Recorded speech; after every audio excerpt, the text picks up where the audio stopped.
You don't mind helping out, right? Parents demanded after leaving their assets to my brother. I slammed the door in their faces. Next day, I even took it further. I'm 30. I found out I was nothing more than a walking retirement plan on a Thursday afternoon. Funny how life-shattering moments happen on the most ordinary days. I wasn't looking for trouble, just helping my dad scan some financial documents at their house, something I'd done 100 times before. My fingers moved across the keyboard, the familiar click of the scanner providing a rhythm to my work. Then I saw it, a folder labeled Last Will and Testament. Curiosity got the better of me. I peeked inside, my stomach dropped, the room tilted. Everything, the house, the savings, the assets, was going to my brother Tyler. The golden child, the one who could do no wrong, the only mention of me? A single generic line about loving both sons equally. Years of sacrifices, thousands of dollars spent helping them out of tight spots, and in the end, they had planned for a future where I didn't exist. My hands trembled, blood rushed to my ears. I carefully placed the document back exactly as I'd found it. Dad called from the kitchen asking if I wanted coffee. I managed to say yes. My voice sounded strange, hollow. How do you sit across from people who just erased you? I'd always been the responsible one. The guy who paid the bills, fixed things, made sure my parents, Linda and George, were taken care of. Meanwhile, Tyler coasted through life. Jobless at 31, still being bobbied by our parents, laid out of debt. Check. When Tyler racked up $20,000 in credit card debt from finding himself in Europe, they emptied their savings to cover it. Meanwhile, I worked 2 jobs to pay for college. Crashed his car. They bought him a new one. Not just any car, a BMW that cost more than my annual salary. When I got my first car at 16, it was a 15-year-old Honda that I paid for myself by working weekends. Couldn't hold a job, not his fault. The bosses were unreasonable, the work was beneath him. His creative spirit couldn't be contained by a 9-to-5, so they subsidized his apartment while he pursued his passions, which mostly meant playing video games and dating a new girl every month. I never expected gratitude, but I also never expected this complete erasure. My relationship with my parents was transactional. They never outright asked for money, no, that would require acknowledging they needed me. Instead, they just expected me to handle things. Expected me to be an adult while they coddled my 31-year-old brother like he was still in high school. Mom would drop hints about the mortgage being tight this month. Dad would mention the property taxes coming due with a significant look in my direction. They'd marvel at how successful I'd become, how lucky they were to have such a responsible son. But that same responsibility they praised was really just a tool they used. When I earned a promotion, their first question was never, "Are you proud of yourself?" But does this mean a bigger paycheck? When I bought a new car, a sensible sedan that I'd saved for, Dad asked if I was still able to help with their roof repairs. All while Tyler remained the favorite, the cherished one, the heir to everything they had. I drove home in a daze, the roads blurred together, my knuckles white against the steering wheel. At first, I wanted to rage, to scream, to call them out. But then I thought, why give them the satisfaction? Instead, I played it cool. I didn't bring up the will. But the next day, I quietly canceled every automatic payment. The mortgage I helped with, gone. The utilities I paid, turned off. The credit card I co-signed for them, shut down. Then I waited. 2 weeks later, the first text arrived. "Hey, bud, the property taxes are due." Not even a "how are you?" Not a fake apology, straight to the money. I typed back that Tyler should handle it since the house would be his anyway. My finger hovered over the send button. My heart thumped against my ribs. I took a deep breath and pressed it. That's when the panic set in.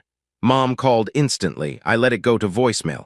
Her message was predictably dramatic. "Please don't be like this. We need to talk." Oh, now they wanted to talk? Now that they couldn't pay their own damn bills. I waited an hour before replying with a text saying there was nothing to talk about. They'd made their choice, and now they could live with it. Radio silence. Until Tyler chimed in. "Dude, why are you being such a drama queen? It's not a big deal, just help them out like you always do." I laughed, a bitter sound in my empty apartment. "Not a big deal? You mean the money you're inheriting? Why don't you use it?" His response was immediate. "You know I don't have that kind of cash right now." Oh, now money was a problem. I fired back. "Guess you better figure it out then, little bro." The cascade of calls began. Mom, Dad, Tyler, even my aunt recruited into their crusade. I blocked them all. I could have left it there, could have just walked away. But no, that wasn't enough. I wanted them to feel it, to understand what it was like to be used, so I got creative. First, the house insurance. I'd been handling their homeowner's insurance for years. Since I was on the policy, I downgraded it to the bare minimum. 2 weeks later, a pipe burst in their bathroom, cost them thousands in repairs. I sipped my coffee and scrolled through my dad's panicked texts. Next, the car. I had co-signed on Tyler's car when his credit was shot from unpaid credit cards. I quietly refinanced it in Tyler's name alone at triple the interest rate. Guess who suddenly had car payments he couldn't afford? That's right, Tyler. His Instagram posts about hard times and anyone hearing gave me a satisfaction I wasn't proud of, but I didn't stop there. The final blow, the HOA complaint. My parents had no idea their neighborhood had strict HOA rules.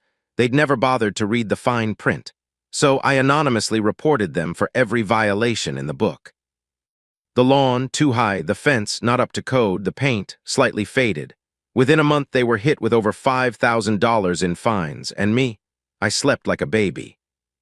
My coworker Sarah noticed the change in me during lunch one day. She commented that I seemed different, lighter somehow. I shrugged. Just unburdened.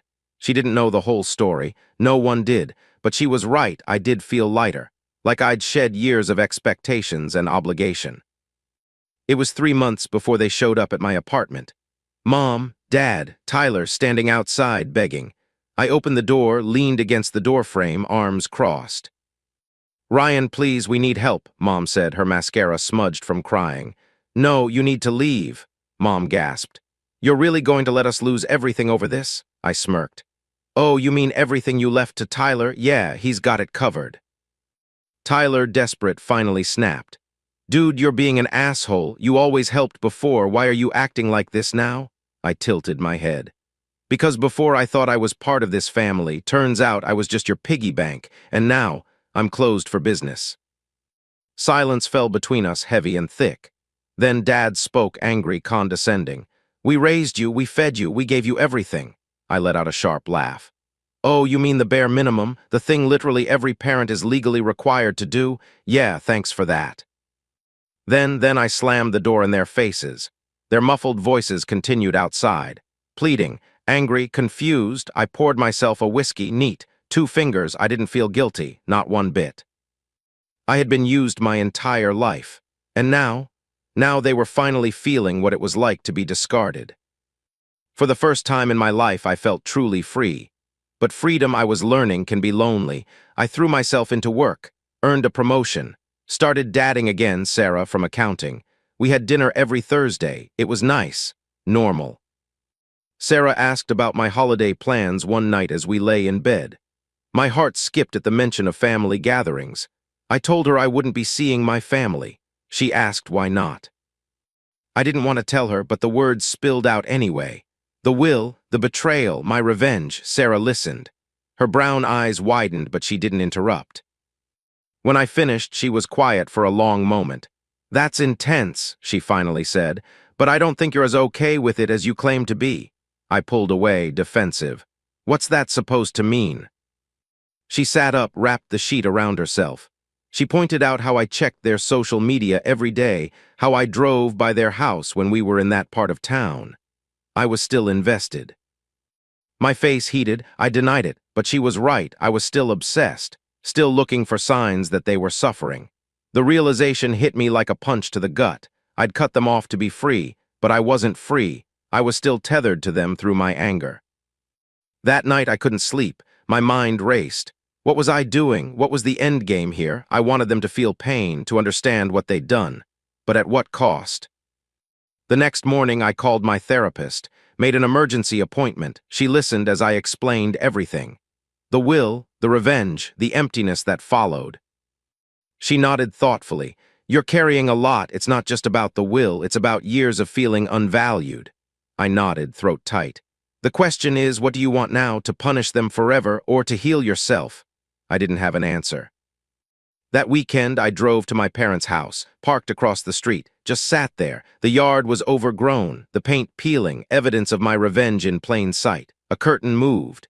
Mom's face appeared in the window. Our eyes met. She disappeared. A moment later, the front door opened. My hands gripped the steering wheel, fight or flight instinct kicking in, but I didn't drive away. I got out of the car. Mom looked smaller somehow, her shoulders hunched. Her hair, usually perfectly styled, hung limp around her face. She spoke first, her voice barely audible over the rustle of dead leaves. She told me they'd lost the house. The bank was giving them until Christmas to move out. I felt a flicker of satisfaction, then guilt. She continued. Tyler had moved in with his girlfriend and was working at the hardware store now. I raised an eyebrow, surprised at the mention of Tyler working. A ghost of a smile crossed her face as she acknowledged how amazing that was. Silence stretched between us. Why did you do it? I finally asked, the question that had burned in me for months. The will, why leave everything to him? Her face crumpled. Oh, Ryan, we thought you had everything figured out. You've always been so capable, so strong. We thought Tyler needed it more. A bitter laugh escaped me. So I was punished for being responsible. She shook her head, saying they didn't see it that way. Of course they didn't.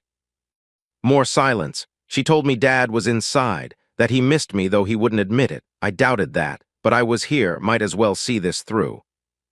The house smelled the same. The furniture was rearranged, probably sold some pieces to make ends meet. Dad sat in his recliner, thinner than I remembered, grayer. He looked up as I entered. His eyes widened. He said my name, his voice rough with emotion. I nodded in acknowledgement. He asked if I was there to gloat, but there was no heat in his words, just resignation. I shook my head. When he asked why I had come, I could only shrug. I honestly didn't know. He nodded like that made perfect sense. Then he apologized about the will, about everything. It wasn't enough. Not nearly enough to erase years of feeling second best, but it was something. I sat on the couch. We talked, really talked, for the first time in maybe ever. They'd changed the will, he told me. Not that it mattered much now, there wasn't much left to inherit. Tyler was changing too, they said, working steadily, paying his own bills. Sometimes rock bottom is what people need. I didn't move back in, didn't start paying their bills again, didn't pretend everything was fixed, but I did help them find an affordable apartment. Did help them sell what they could to cover moving costs. It wasn't forgiveness. Not yet, maybe not ever completely, but it was a step towards something else, something that wasn't purely transactional. Sarah was surprised when I told her. She said she'd have let them rot, but I wasn't better than her, just tired of letting anger drive me. That Christmas, I didn't go to their new apartment, but I did send a card, a simple one. Inside, I wrote a brief note saying I was still figuring things out, but I was trying. My phone buzzed with a text on Christmas morning. Mom and Dad responded that they were trying too.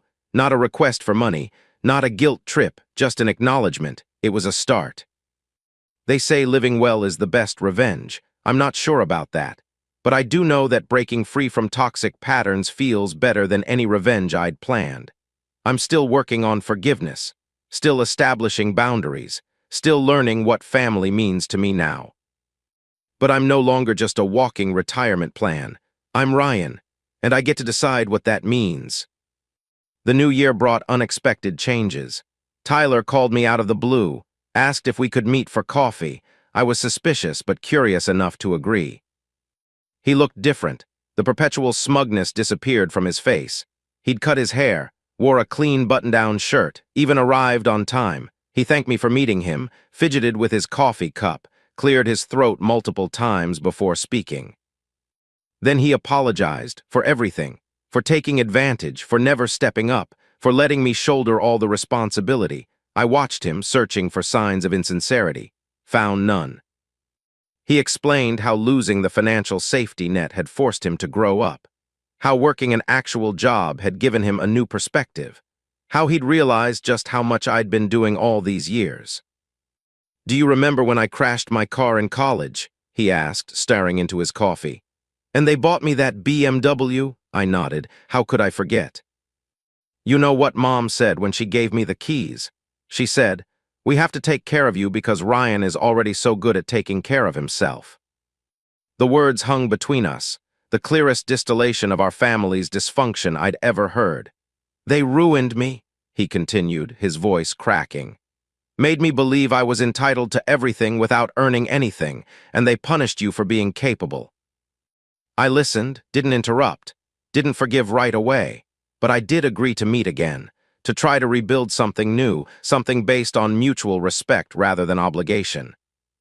My parents' new apartment was small, cramped, nothing like the spacious house they'd lost, but when I finally visited in February, I noticed something. They seemed lighter.